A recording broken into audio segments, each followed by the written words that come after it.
Good morning, everybody. You are in the right place. Welcome to the webinar. We're going to take just a minute to let everyone filter in, but welcome.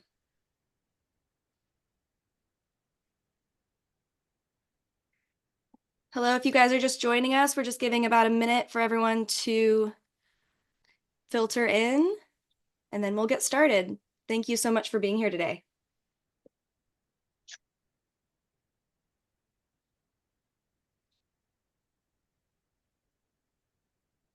Hey everyone. I see lots of friends.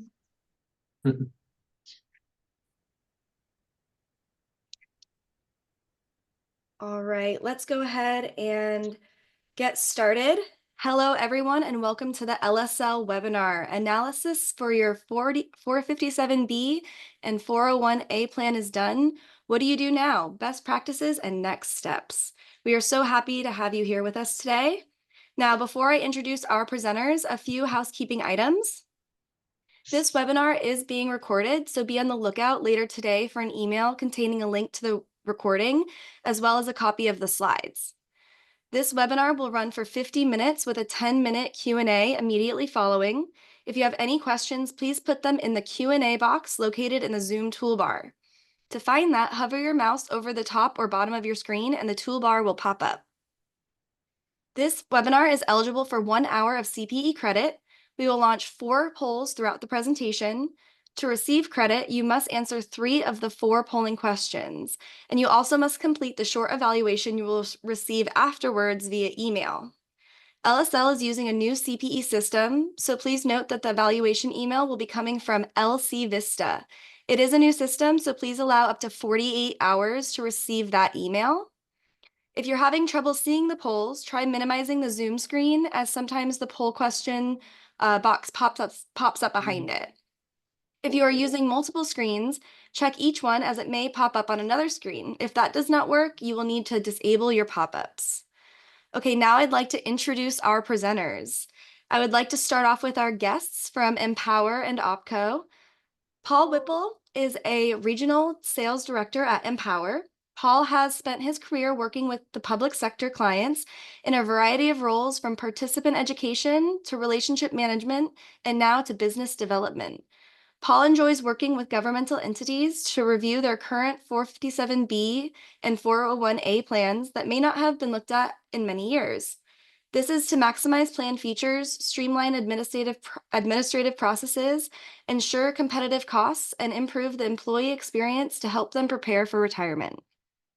Sean Meier is a Senior Director of Investments for Oppenheimer & Company, where he provides tailored investment strategies for high net worth families and advises public and private companies and their investment committees on their corporate retirement plan benefits.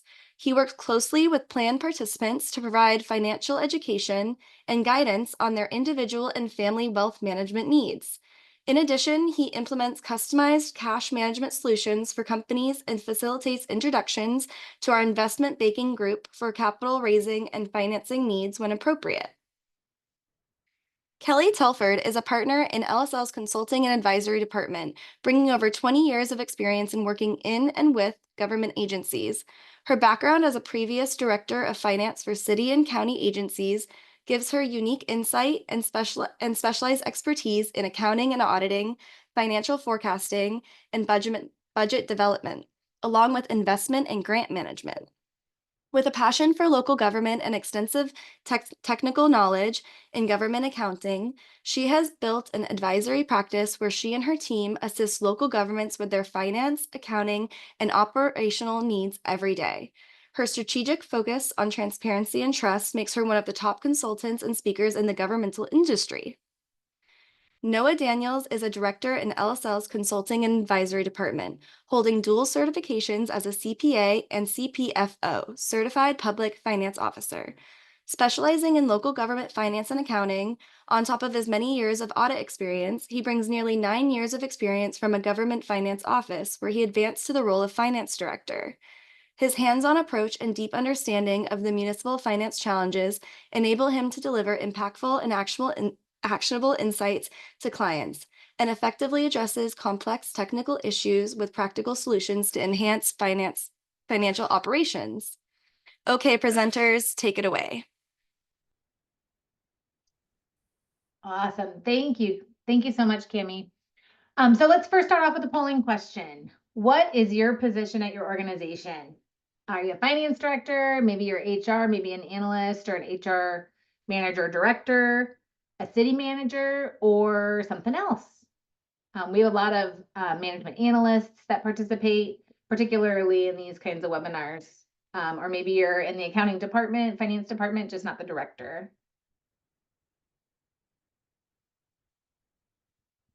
All right, well, we're finishing up the poll. Let's rock and roll on to the next slide. All right. So I see a lot of you in the attendees list. I know a lot of your names, and I remember a lot of you from our first webinar. So you'll probably remember some of the stories about my own personal experiences as a finance director. I've been a finance director at 3 different agencies. All of them had 457 plans. Some of them had 401as as well. And I'll be honest, it was really more of a passive activity for me. Kind of felt like, hey, it was a plan that we offered for the employees. It wasn't administered by the city. It wasn't managed by the city. So, and it wasn't a cost for the city. So it really wasn't my responsibility. And then I left my being a finance director and really started to pay a little bit more attention as my husband and I were doing retirement planning, and realized that some of the 457 plans that I really should have been watching a little bit closer were not yielding the results that they probably could have had I been really taking on some of these additional responsibilities.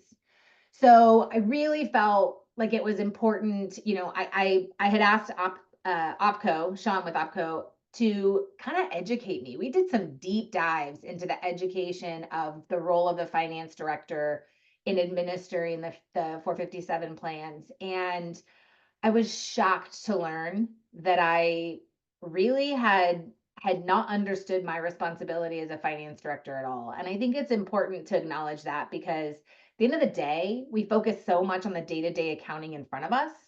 We focus on month-end closes, year-end closes, budget season, audit, and this tends to fall by the wayside. And I think it's important to say that's okay, that we didn't understand that I didn't understand that, and to learn, what we could be doing not only for our employees, but for ourselves.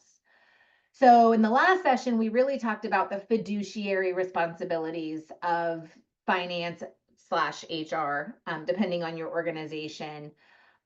Really talked about best practices, what the administration of a plan looks like. And in this session, we're really going to talk about what comes next. You have this analysis performed that ultimately talks about the health of the plan's administration, and what do we do after?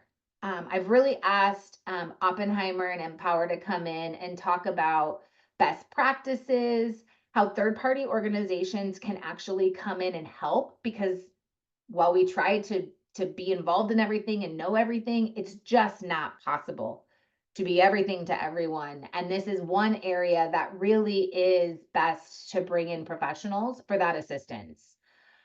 So with that, if we want, I believe let's do the final answer for the polling question. It looks like we've got 33% for finance directors, a couple of HR folks, and then a whole lot of others, which I suspect, based on, I know a lot of these attendees, suspect is a lot of folks in the finance departments.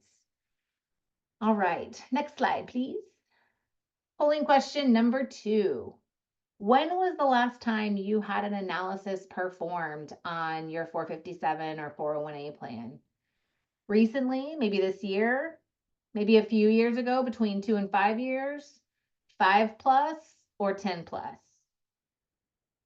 I will tell you, in my 3 organizations, one of them would have been 10 plus, because that would have been a number. One of them would have been this year, and the other probably 5 plus. We'll let you finish up, give you a little bit more time to answer these questions.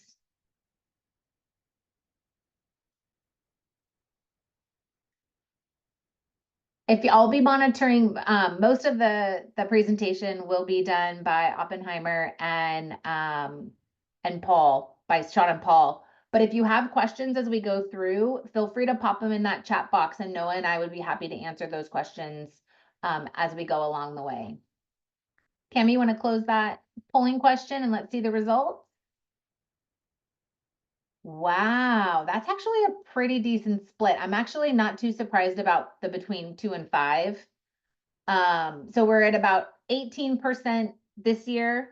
About 50% was between 2 and 5 years. And then again, 16 and 16% was 5 and 10 years. So it makes sense that between the 2 and 5, I will tell you a best practice is to have this done much more frequently, which we'll go over in a little bit.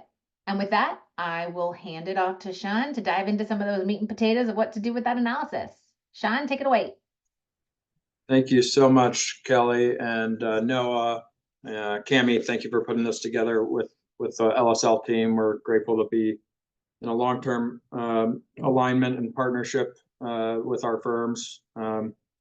So our firm, just to give you a little overview, and then can go into the why even go through this analysis process, is Oppenheimer is a 140-year plus longstanding firm with pretty storied history. I'd say today we're probably best known for our private client division, our research capabilities. So we're pretty well known on Wall Street for our research. We're publicly traded on the New York Stock Exchange, OPY on the New York Stock Exchange. Today, we're private client division, which is where myself and my partner Steve Baden sit, which that private client word is not necessarily just private clients. We're actually the largest retirement plan team at the firm, firm-wide. So we have a very good background in understanding taking a 401k, ERISA type standard fiduciary approach to the 457B plan space. So we've been enlightened by our great partners at Empower. So we got Paul Whipple here, who's been a great source of information for us and educating us on this space. And we've been working with Empower on the 401k side, and he has really enlightened us on the 457 space, excuse me. But just a quick little bit more on our firm. So we are a private client division of the firm, but Oppenheimer, 140 plus year firm on Wall Street, known for private client asset management as well as investment banking, both on the company side as well as in the public finance space. So we do a lot of municipal bond underwriting as well. So that's our kind of firm overview. But big picture, why even go through an analysis? We're going to just go through a case study here of a client example that we went through. We've taken out any client information just to let that be private. But this is an actual real analysis that we recently did with a municipality. Plan was at Mission Square. So Mission Square, pretty large foothold in the 457B plan space. There's a lot of information here, so not to get too deep into the weeds with overall, I'd say the biggest kind of glaring item here is this is a plan with 42 participants, overall assets of 4.743 million. So this is a smaller city. So at one, have their assets at one record keeper. So and at Mission Square being the record keeper in this space. So we did a comparison, just going and seeing what it looks like in the marketplace for a plan of this size with this many participants, which is our very large components of pricing is the number of participants, average account balance, share classes, and overall fees being assessed. A lot of times, plans graduate as they hit certain asset levels. So this is one of the few benefits, whether it's a 401k plan or a 457 plan, where costs are coming down. That's more just due to fee transparency overall in the retirement plan space. For the longest time, a lot of plans didn't even have to disclose their fees, which we kind of find to be a big issue. But now that has all changed, and there's a lot of movement and money in motion because of that. And so, long story short, in this specific analysis, you can see on the left-hand side of the screen I'm sharing that Mission Square is basically the proprietary funds being utilized in this fund lineup. So outside of the fees being much higher on the left-hand side versus what we compared against on the right-hand side, just as what they could be in today's environment, was just looking at their share classes. You can see that the R1 share class is the bulk of the funds that they're in. I'll use probably the easiest, most glaring example of a difference in something that a lot of people do have their money in all different types of retirement plans is the S&P 500 index fund. So it's this middle white one where there's, in this plan, there was 345,000 of the 4.7 million in assets, which is not a huge portion, but it is a significant portion of these assets. You can see that the net expense ratio just of this fund is 0.95%. You put them in a Fidelity 500 index fund, you're going to be in at 0.02%.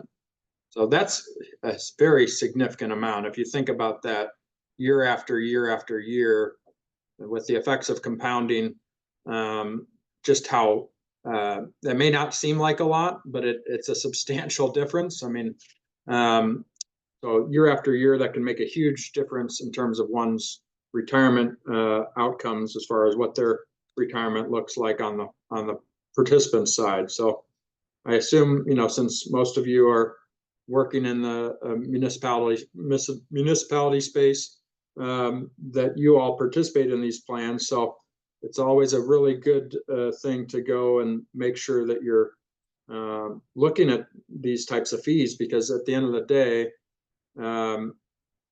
markets have been fantastic. I think fees are going to become a lot more important in the foreseeable future. Just we've been coming off of a very, very strong bull market. Not to say that it won't continue for a bit longer. We do anticipate that it will. However, if you're looking out long term, you've got pretty significant players in the asset management space. So the Goldman Sachs's of the world, the JP Morgan's of the world, talking about S&P 500 returns being 3 to 4% for the next 10 years, just purely due to valuations and where we're at today. Is that a little too conservative? Possibly. However, in that case, the fees are going to become that much more crucial to one's outcome. So fees being a big differentiator here of what they are in today versus what they could be in. We are just using this Empower comparison as an analysis of what would this plan be like if it were at Empower today, if they decided to make a move. And that sometimes can be a pretty significant exercise. So that's not always the path to go. A lot of times when hiring a third-party consultant like us at Oppenheimer, where we're purely advisory, we can be a big advocate and renegotiate your fees at the existing record keeper. Most of the time, you will see that a new record keeper will come in at a better price just because they want to win the business. So it's good to kind of go and see big picture, does it make sense to stay where we are because it could be a lot of work to move the plan, or does it make sense to renegotiate and have an advocate do this analysis where today R1 share class, if you look at the left-hand side, is very much the highest share class that you can be in. So this is a plan that hasn't been looked over in quite a while. That could be due to just changes in the finance directors and whatnot at said city or said municipality. It could be that maybe they have their assets at multiple vendors and maybe not all the assets are together. So you're getting kind of a plan that maybe hasn't grown as much because you have other vendors involved. one thing that we will talk about is the ability to see if you have multiple vendors as far as the platforms where you have your assets for your particular city's plan. Does it make sense to consolidate? And we can help out with all that analysis for you. But just purely looking at the share classes, there's a lot of room for improvement. Just in the S&P 500 index being the most, I would say, representative of what could be done.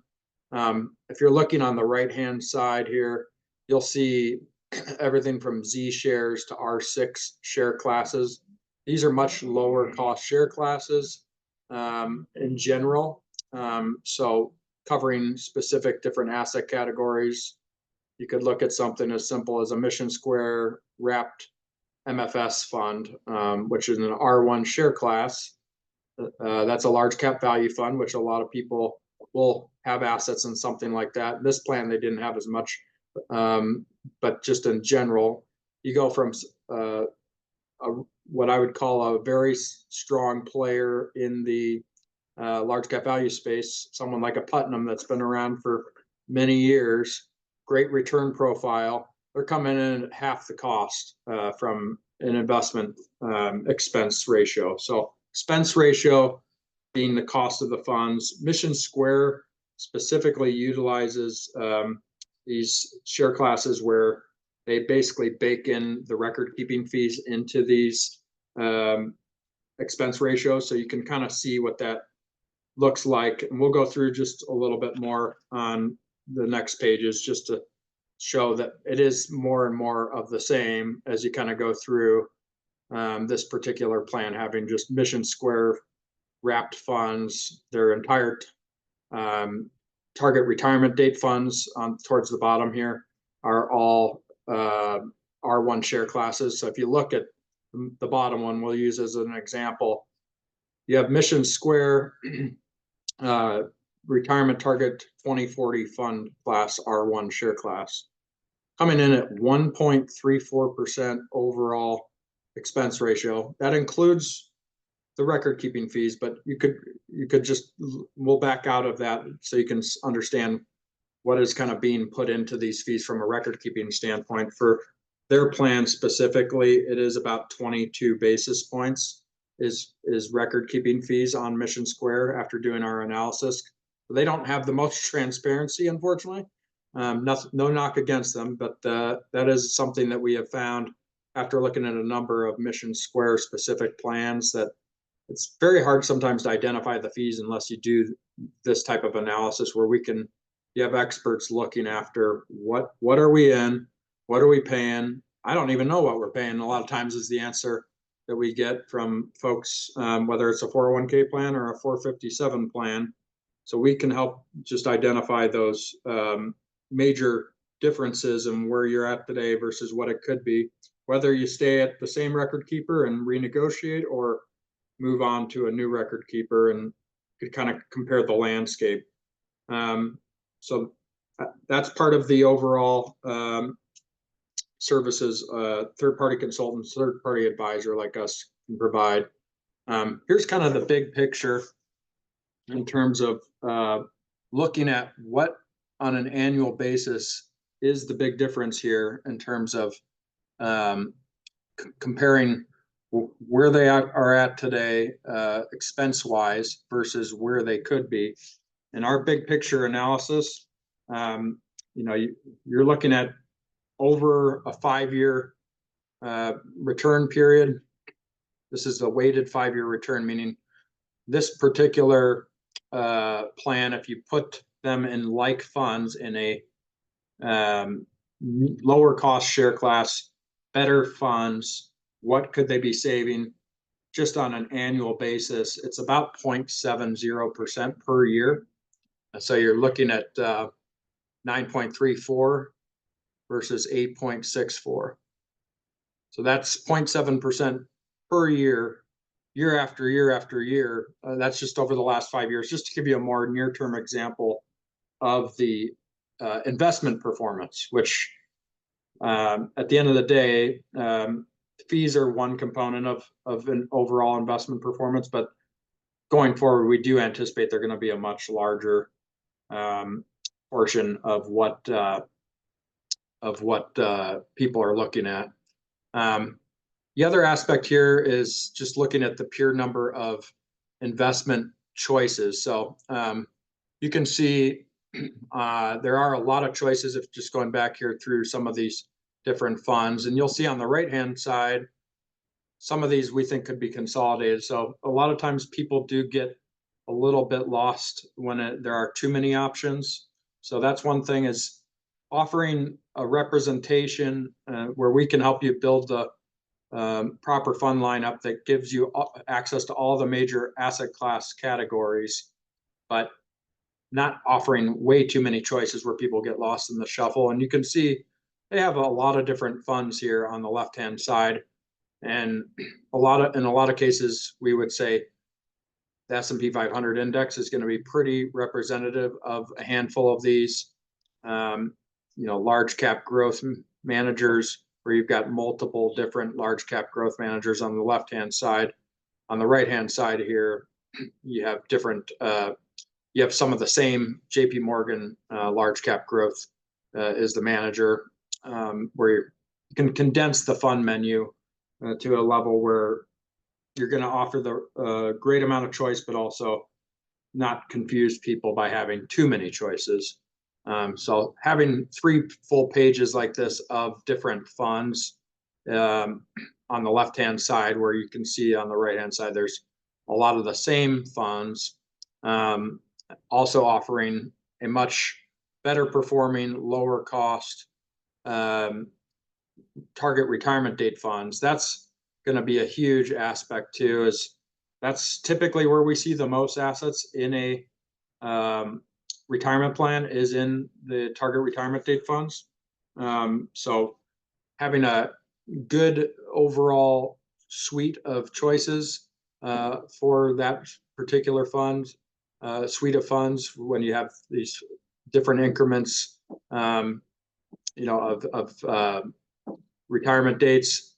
And typically they go in 5 to 10 year increments. So just looking at the landscape, there's a lot of choice in the target retirement plan space. They tend to be geared towards people retiring at age 65. So you'll see those specific dates, but having something here that's, 0.515% versus 1.34, those are major differences. So boosting one's outcome, both from a return standpoint as well as investment expense, being a big component of that going forward. Also, just big picture here, you look at the overall estimated net plan fees. So that's kind of your all-in fees for the folks that are in this plan, including the weighted average expense ratios of the fund. So how the assets are actually held in the plan today. So you're looking at an average type of participant in the plan is going to be paying 1.26% all in. We think that's extremely high in today's environment. A lot of that has to do with the share classes that they're in. But this is a plan, like many plans that we've been finding, that have not been looked after in a while.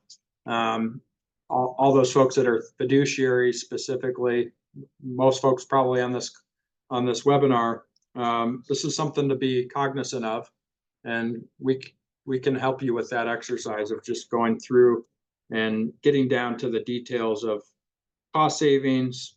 What are your vendors providing, whether it's your record keeper? Do you like the platform? Do you like the technology? Have they kept up to date with the times? Where a lot more people are looking at their phone apps rather than going and logging in on their desktops, or maybe you have folks that are looking for more financial planning tools. So that's some of the areas that we think can be improved by just seeing what you're currently in, looking through those items related to the expense, the share classes, helping form a committee, honestly, to look at those things. Those are things that we help out with as well. And we typically host those committee meetings with the record keeper. There's usually a relationship manager at the record keeper level that will help walk through a lot of the metrics of folks and behaviors of what they're doing in their particular plan. So the folks at Empower, just give them a quick plug here, that we know that their technology is fantastic, and the type of data that they get on the behaviors of participants are extremely valuable, and you get a lot of insights. Maybe there's a way to you can communicate to the participants and help them. If you notice that some folks might be maybe invested way too aggressive or maybe way too conservative for their particular age, there could be some outreach along those lines. We do this a lot in the 401k plan space.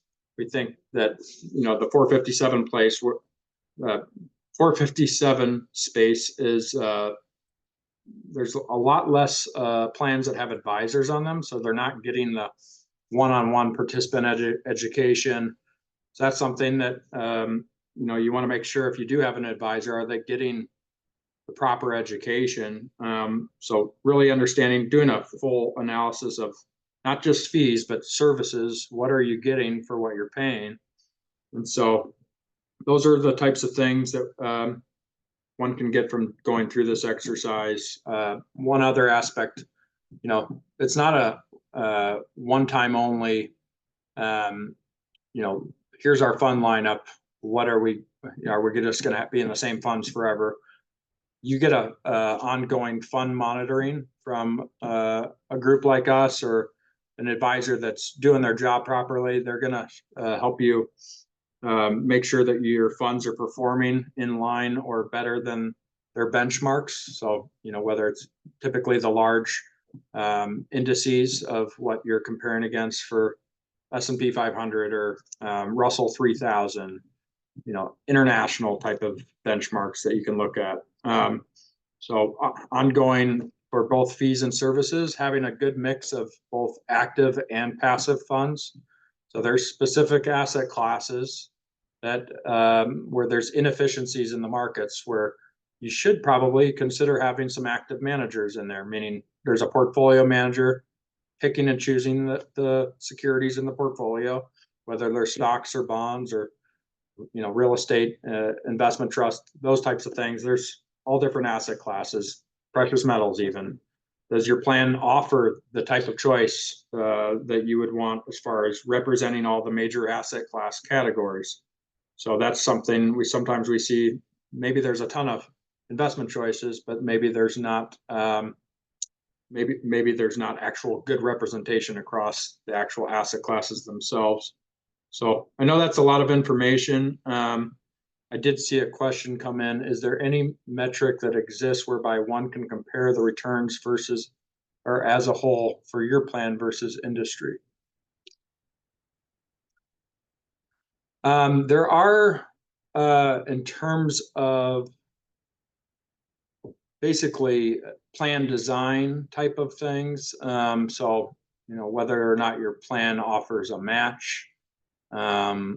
So that's something that having a third party consultant like us, we have pretty good data from our partners. We're usually not the ones that have the proprietary data, but we work with partners like the Empowers of the world, FI 360 on the share classes. That's a analysis tool that we use for analyzing different funds. But no, there's full benchmarking reports for partners like ours. At Invesco, for example, publishes amazing reports on benchmarking, whether you're private or public enterprise, and kind of comparing different size organizations, in this case cities or districts, special districts that can provide good insight into, is our plan competitive with what's out there today for similar type of organizations or cities. Great question though.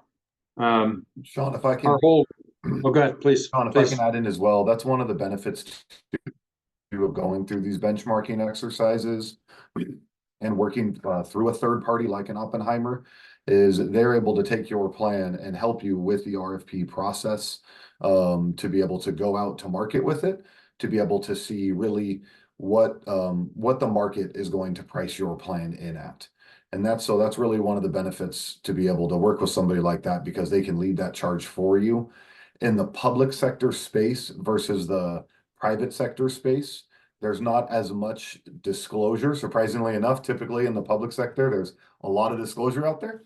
But when it comes to the retirement plans themselves in the for-profit space, these plans all have to file 5500s on plan details at the end of every year, whereas in the public sector, you're not required to do any of those filings. And because of that, there's not a true benchmark that's out there in terms of your price, a plan of your size, what the fees should be. That's why one of those benchmarking exercises is so important, where you take your plan, these metrics, and you go out to market with other record keepers like Mission Square, like Empower, to be able to see what their prices would be. So you have that really good comparison, because every plan is going to be different. It's all about the size of your plan, the total participants, the cash flow coming in, the total assets, how you want to structure everything. So each plan is its own snowflake, if you will. No two plans are the same. And so that's why looking at your specific plan, going out to market with it, is so important, because that gives you a true look to see what you're paying today versus what today's market would be. So I just wanted to add that in. Super helpful context there, Paul, and thank you for chiming in on all that, because it is important to just check all the boxes. That's something that, you know, we help you do when going through these analysis, is just making sure that you're covering all the major things as a fiduciary that you should be covering, and taking that ERISA type of approach that we take in the 401k space to the government plan space. So super helpful there. Big picture, just what would, in this analysis, how much are they saving? Again, it's about 0.7% a year just on the returns for those that are invested in this plan, had they been in a setup similar to this. Now, obviously, past performance is no guarantee of future returns. However, just the plan cost alone, while adding in an advisor, is approximately 60% in savings for this plan, while adding additional services. So that includes one-on-one participant education. You know, for those that want to reach out to a group like ours, or any advisor that does the one-on-one. Not all advisors do. So just know it's not all created equal that way from a financial advisory standpoint as well. But you know, your record keeping fees in this scenario come down, you know, from we'll call it about 22 basis points to 14, but the investment costs come down dramatically due to just being in the proper share classes and better performing funds. You'll see that what would an Oppenheimer charge on a plan that's of this size? Every plan is different, like Paul said. So depending on what the city or municipality wants, in this case, this particular client, this government client, was looking for one-on-one education, ongoing plan committee meetings, which we do with all of our plans, honestly. There's typically not any plans that we're not doing the education and the plan committee meetings, but gives you a good sense of the cost savings just by even with adding an advisor in this case. So pretty substantial. We also, you know, I know the fiduciary, this is really about being a fiduciary on your plan specifically.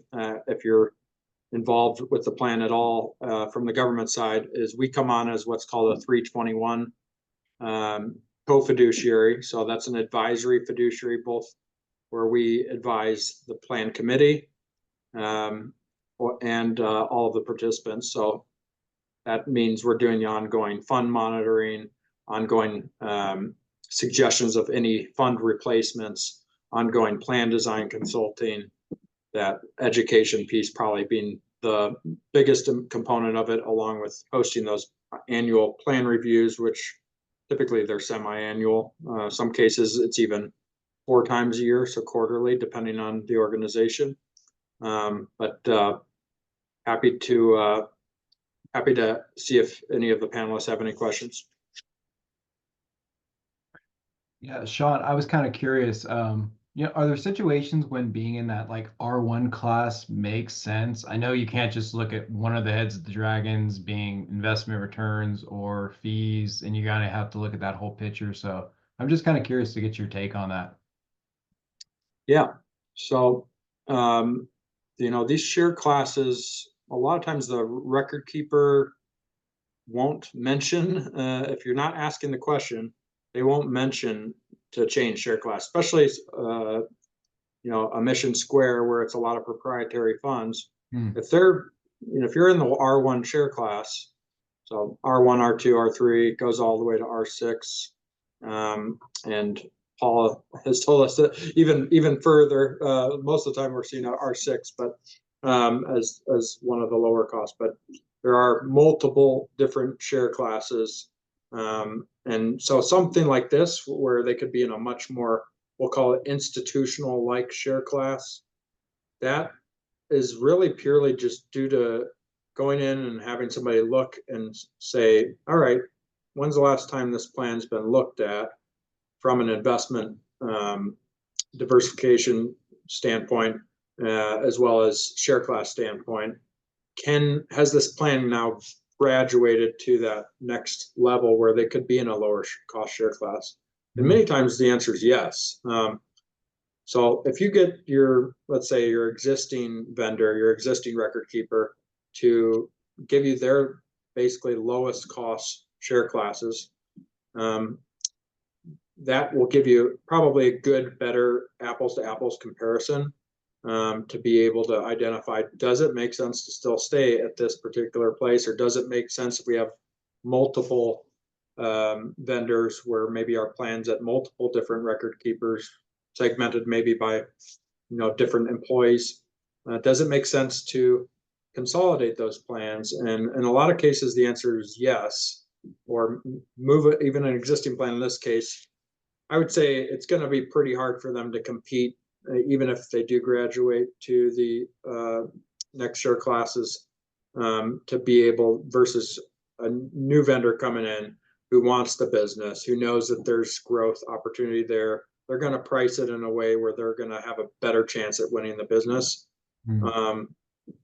I would say that there's a lot of plans out there like this, where we did actually a pretty interesting study, just due to the fact that there is a lot of public information out there on these plans, as Paul mentioned earlier, that you can see the share classes that a lot of these plans are in. We know some of these are pretty large cities, and ultimately, you can see that there's a lot of room for improvement. Yeah, thank you. But great question. So, yeah, I mean, I'd say in general, this is a service that we're happy to offer. We don't charge anything to do it. So we have been fortunate to, work with the LSL folks for, our firms have worked together for over 20 years in a variety of capacities. This is our kind of, I'd say early days involvement in the government plan space. The interesting thing is there's taking that 401k ERISA based approach to these plans, where you can go in and you basically can provide the same type of analysis. We can provide the same services. A lot of these plans don't have advisors today. And you can see that there's a lot of room for improvement just with this one example. This is one of many, just from us, even just going in and taking a look at some of the publicly available information that's out there, where plans, we know that there are a lot of cities that are much larger than this example, where you have multiple, multiple tens of millions of dollars in a plan because of the size of a X city. And they may still be in R1, R2, R3 share classes, where they should be in institutional share classes because the plan hadn't been maybe a priority for the city.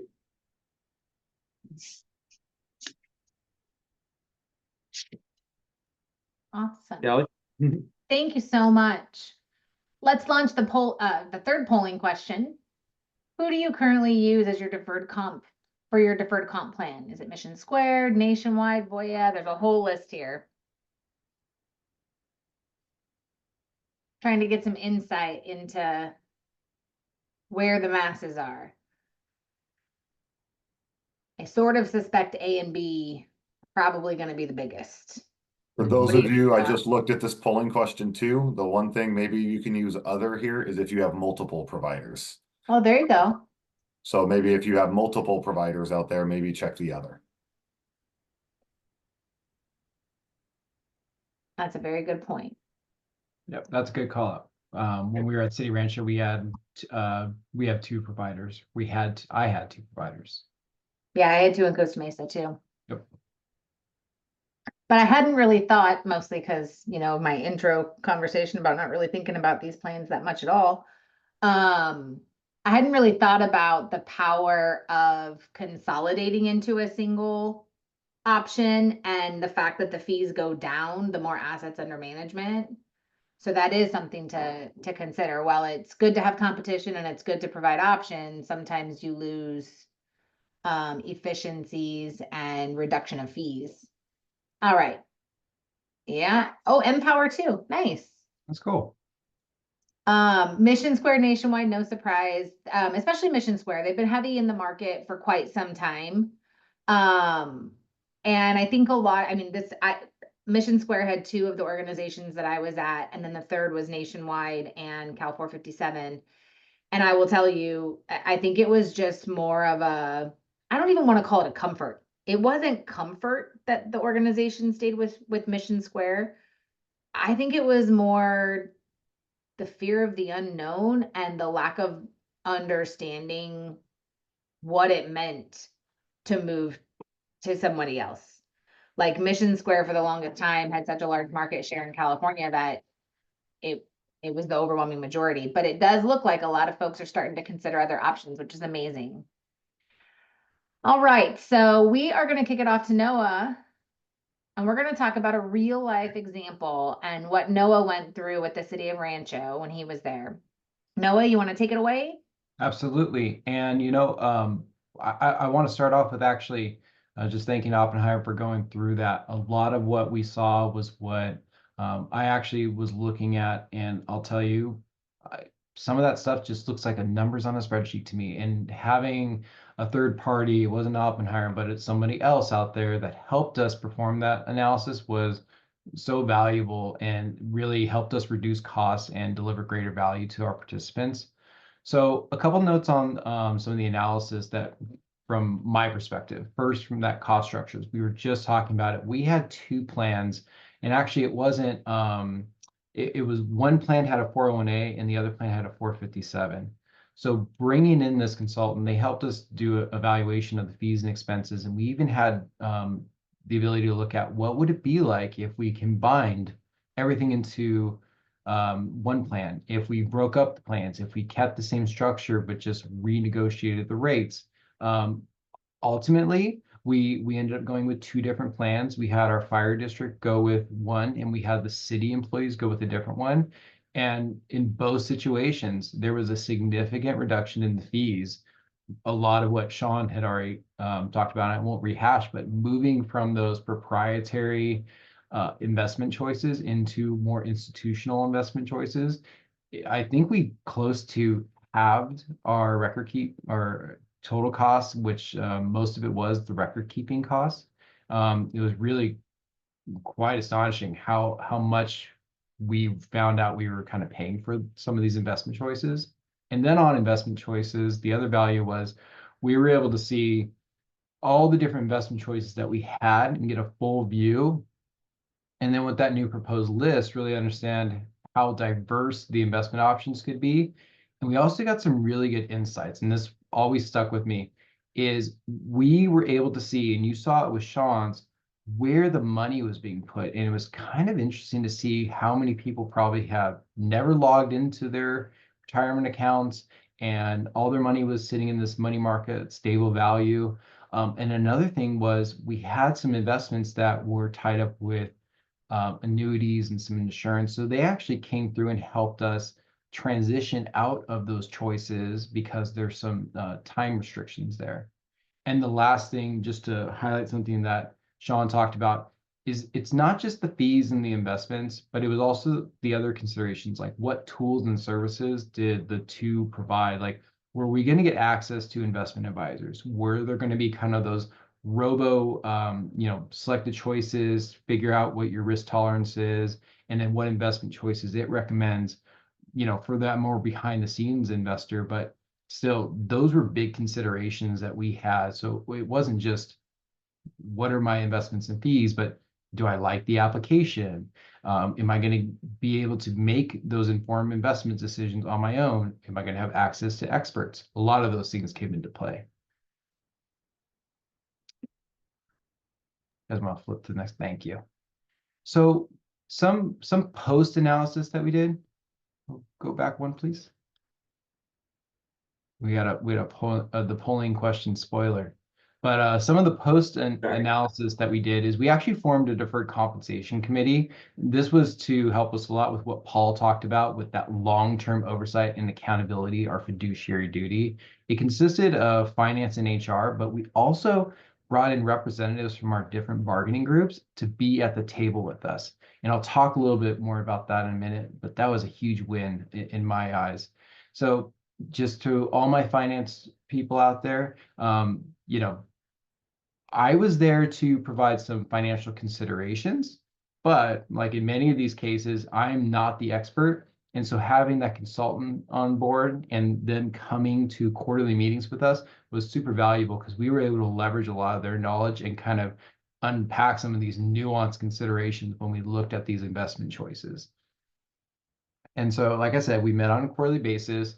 The main purpose of that was reviewing the investment performance against those benchmarks that we set specific for our plan. So I know that came up as a question.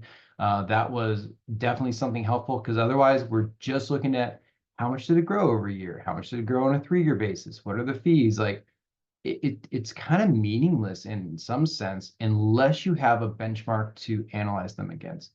And the other thing that I found very valuable is once we put those investments on watch lists, we were able to proactively monitor them and see if there's a better performing investment option that we can bring into the plan. And I was always blown away by the knowledge that these consultants brought to us because they had analysis on who the investment fund manager was, what they invested in, why they were down compared to other funds, why they're predicted to go up. It was just absolutely crazy.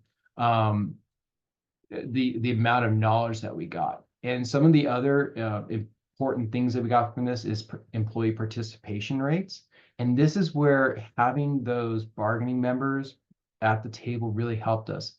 When we started looking at participation rates, we saw a lot of our new employees would get enrolled in the plan, start putting money in, but then it was sitting in this money market account that was earning them not a lot, right? So we wanted to help make some choices for them and change that default.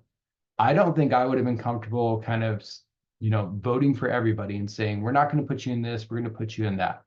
But having those bargaining units at the table and having their opinion, we made a really sound decision and enrolled them in an age-based retirement fund because it's a lot of times it's those new employees coming on. I think that's just one of the benefits of having these deferred compensation committees too. Other than it made us really collaborative with them. And then at the bargaining tables, I always felt like it was a lot easier to talk about changes to the deferred compensation plan because they had people involved.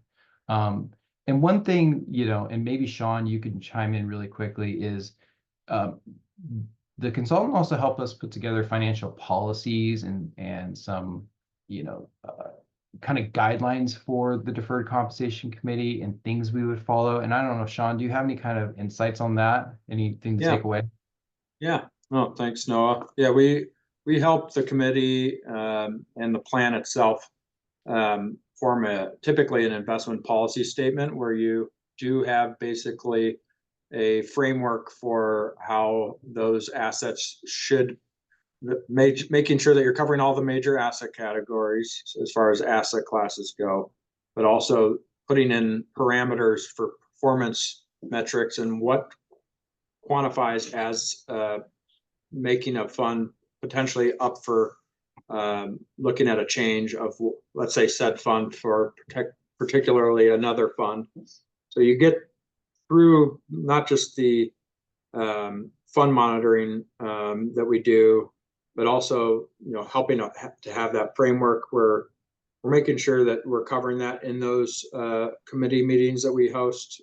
Typically semi-annual, I'd say, is the and sometimes quarterly, depending on the organization.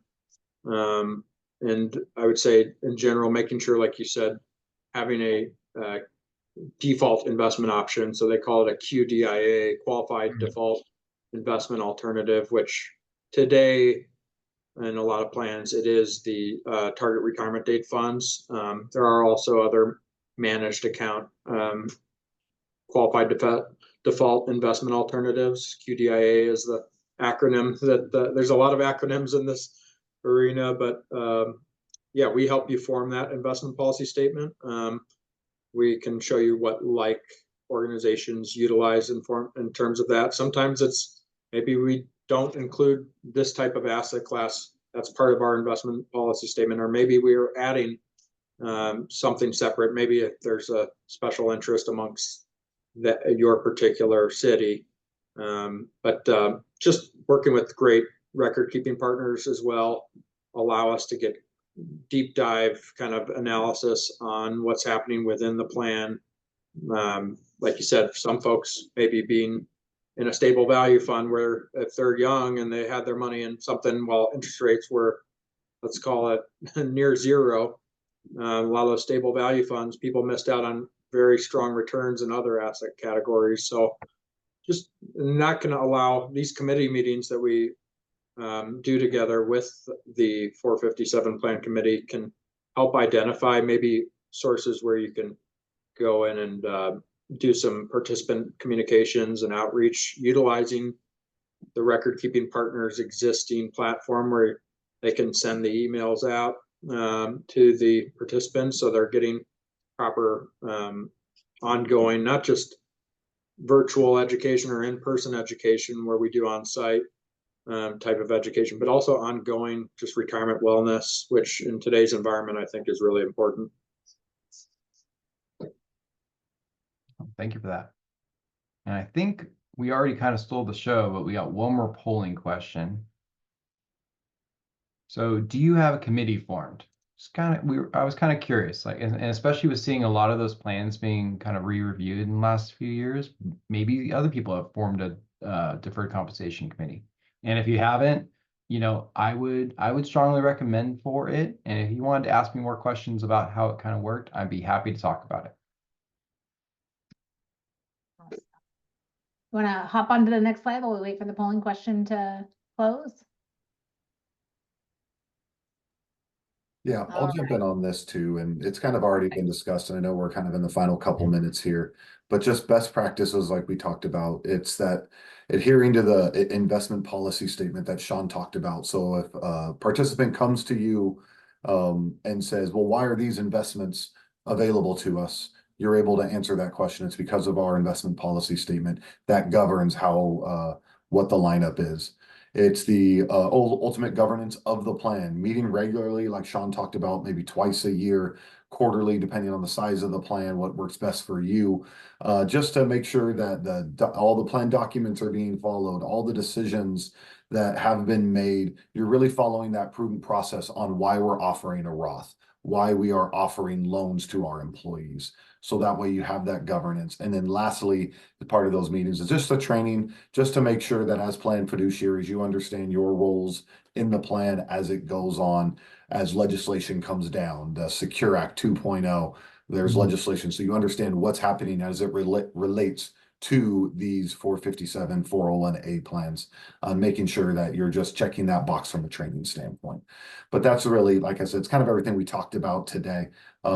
Just those best practices to make sure that you're continuing to review, making sure that your plan is the best plan possible for you as fiduciaries, but also for your employees and your participants in the plan. Absolutely.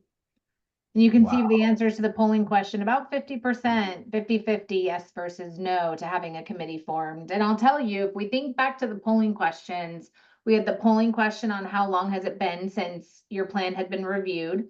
And a good chunk, about 50%, had said 2 to 5 years. I think when you look at the polling question that talks about who are your assets under management with. And we had some that were under Nationwide, some that were under, various different providers. And you can see the expansion. Empower has a pretty decent market share right now, and you can still see that there's more going into others. I think this is showing the trend that more and more organizations are paying attention and are really starting to have this analysis conducted and are really starting to consider other options.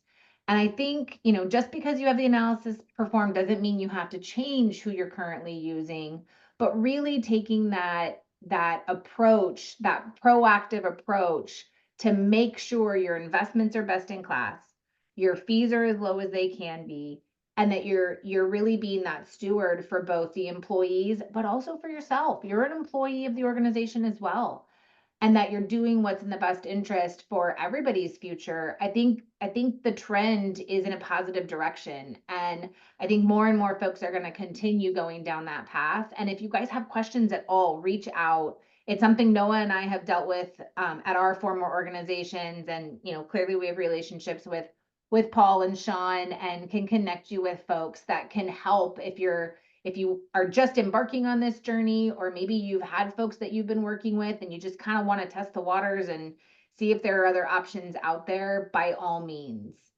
reach out and let us know. And I think the last slide is just a question slide. Am I right? All right. See, I'm right. And I do think we answered all of the questions. So we thank you all for coming to round 2 of our webinar. And we truly hope you reach out and really start taking a look at the performance of your 457 and 401A plans. And if you have any questions, reach out and let us know. Awesome. Thanks, everybody. Thank you, everyone. Thank you, everybody. Bye. Bye. Thanks.